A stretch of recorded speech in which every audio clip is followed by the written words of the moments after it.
Were it not for his dog, Tom would struggle to leave the house. Touch. Good girl.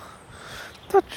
Yes. 14 years ago, he was shot by a sniper while serving with the army in Afghanistan. He lost 5.5 pints of blood. But while surgery patched up his physical injuries, the mental scars still haunt him.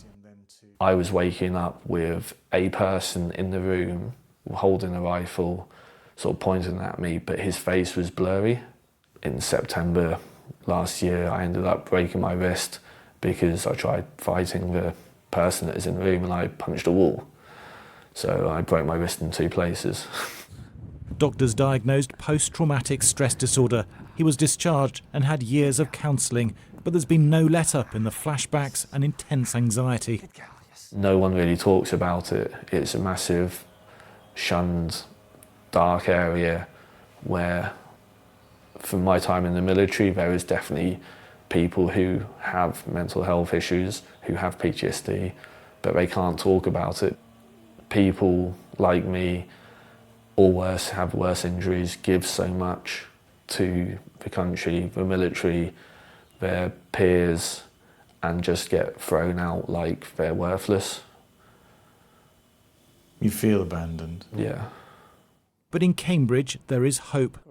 Get comfortable, we'll do a breathing exercise, and then we will bring in the MDMA.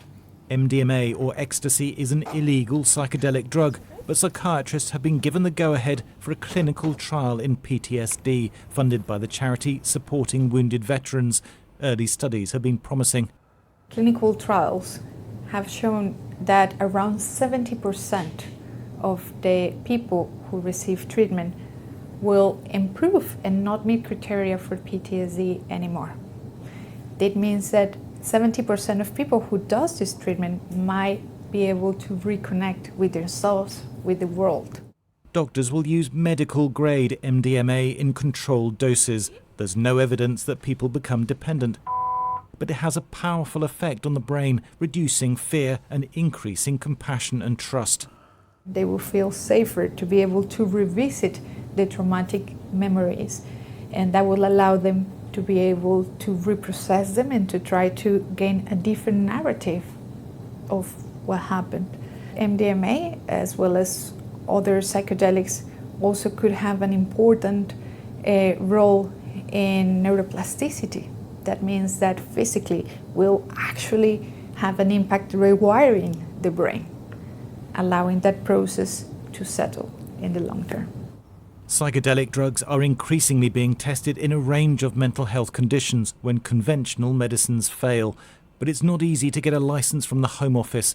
And this former Chief of the Defence Staff has told Sky News the controls should be relaxed so trials can be carried out without the red tape and high costs that doctors face now.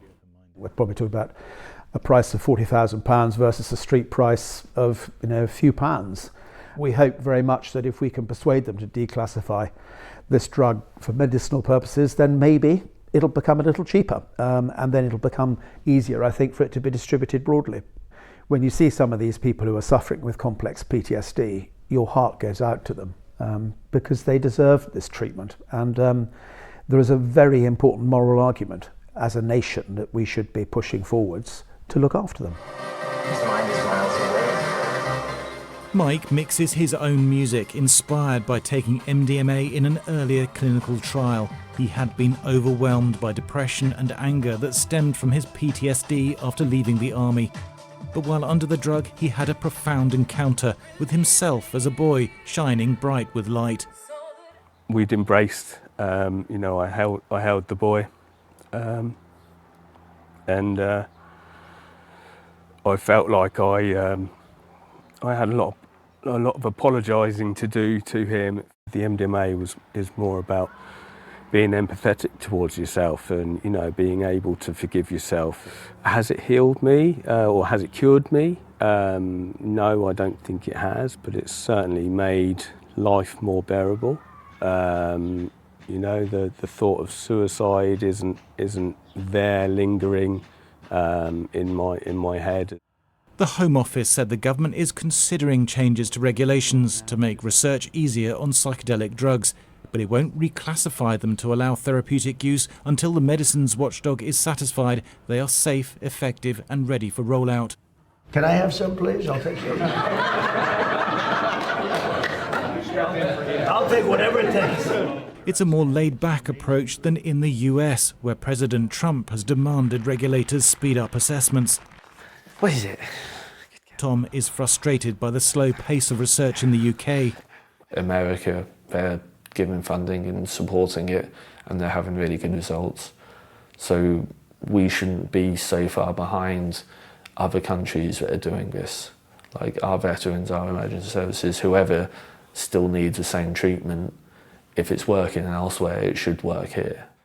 Tom hopes to be part of the MDMA research, but for now, his life is on hold.